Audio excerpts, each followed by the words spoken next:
பாஜகவுடன் கூட்டணியா என்ற செய்தியாளர்களின் கேள்விக்கு இபிஎஸ் தற்போது பதிலளித்திருக்கிறார். இது தொடர்பாக தன்னுடைய கருத்துக்களை பகிர்ந்து கொள்வதற்காக நம்முடைய இணைப்பில் அரசியல் விமர்சகர் திரு ரவீந்திரன் துரைசாமி இணைப்பில் இருக்கிறார். சார் வணக்கம். ஏற்கனவே அதிமுக பாஜக கூட்டணியிலிருந்து வெளிவரும்போது இன்னைக்கு மட்டும் இல்லை, என்னைக்குமே பாஜக கூட கூட்டணி கிடையாது அப்படிங்கிறத சொல்லி தான் வெளியே வந்தாங்க. இப்படி இருக்கக்கூடிய சூழலில் வரக்கூடிய சட்டமன்ற தேர்தலில் கூட்டணி பற்றி அப்போது விவாதிக்கப்படும் அப்படின்னு சொல்லியிருக்கிறாரு இபிஎஸ். இதை பற்றிய உங்களுடைய கருத்து என்ன? அதிமுக பாஜக கூட்டணி 2 முறை முறிந்தது. முதல்ல உள்ளாட்சி தேர்தலில் ஐயா எடப்பாடி பழனிசாமி அவர்கள் 2% இடங்கள் தான் தர முடியும்னு சொன்னாரு. அது எங்க கட்சிக்கு பலம் இருக்குது, அதை நீங்க தப்பு கணக்கு போடுறீங்கன்னு அண்ணாமலை நேரடியாகவே எடப்பாடி பழனிசாமி கிட்ட மோதி அவர் வேட்பாளர்களை நிறுத்தி 5% இடங்களை பெற்று தமிழக அரசியல் களத்தில் திமுக அதிமுக அடுத்தபடியாக 3வது கட்சியாக உள்ளாட்சி தேர்தலில் எடப்பாடி பழனிசாமியின் எதிர்பார்ப்பை பொய்யாக்கி சாதித்து காட்டினார் அண்ணாமலை. அதற்கு பிறகு 2024 மக்களவை தேர்தலின் போது 6 மக்களவை இடத்திற்கு மேல் தர முடியாது என்ற ஒரு கருத்தை எடப்பாடி பழனிசாமி முன்வைத்தார்.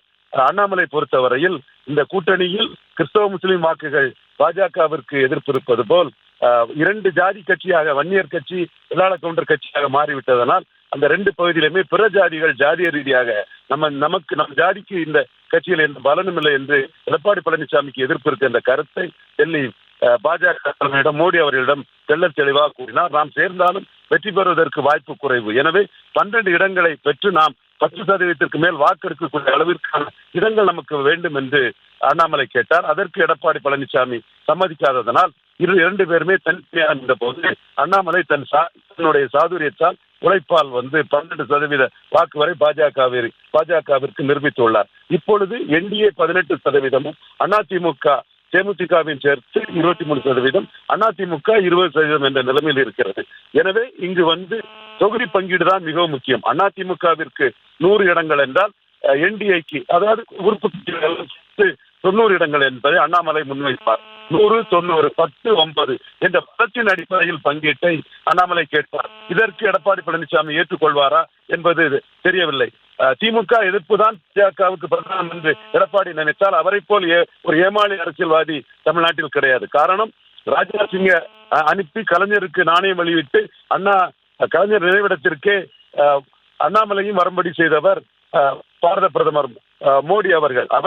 22 எம்பி இருக்கக்கூடிய ஸ்டாலினை மதிக்கக்கூடிய அளவிற்கு ஒரு எம்பி கூட இல்லாத எடப்பாடி பழனிசாமி ஒரு பொருட்டாகவே அவரெல்லாம் இங்கு சீட் கன்வெர்ட் பண்ணக்கூடிய ஒரு தலைவர் என்று மதிக்காமல் தான் மோடி அவர்கள் தமிழக முதல்வர் 22 எம்பிக்களை வைத்திருக்கும் ஸ்டாலின் அவர்களுக்கு பெரிய முக்கியத்துவத்தை கொடுத்தார். ஆக பாஜக அதிமுக கூட்டணி என்பது திமுக எதிர்ப்பிற்காக பாஜக வருவார்கள் என்றால் அது எடப்பாடியின் அறியாமை என்றுதான் கூற வேண்டும். பாஜகவின் எதிரி காங்கிரஸ் தான். அதே வேளையில் அதிமுகவுடன் கூட்டணி வேண்டும் என்றால் அண்ணாமலையின் டான்ஸுக்கு படி கூட்டணியில் என்ன லாபம் என்ற அடிப்படையில் அண்ணாமலை தன்னுடைய கருத்தை முன்வைப்பார். குறைந்தபட்சம் 10 இடங்கள் இரட்டை இலைக்கு என்றால் 9 இடங்கள் தேசிய ஜனநாயக கூட்டணிக்கு என்ற தொகுதி பங்கீட்டில் இருந்து சற்றும் அண்ணாமலை இறங்கி வரமாட்டார். அண்ணாமலையின் முடிவு இதில் மிக முக்கியமானது. டெல்லி பாஜக அண்ணாமலையின் கருத்திற்கு மிக முக்கியத்துவம் கொடுத்தே அந்த முடிவை எடுப்பார்கள். எது எப்படியோ எடப்பாடியும் தன் கூட்டணியை 2026 பிப்ரவரியில் தான் முடிவு செய்ய போகிறார்கள்.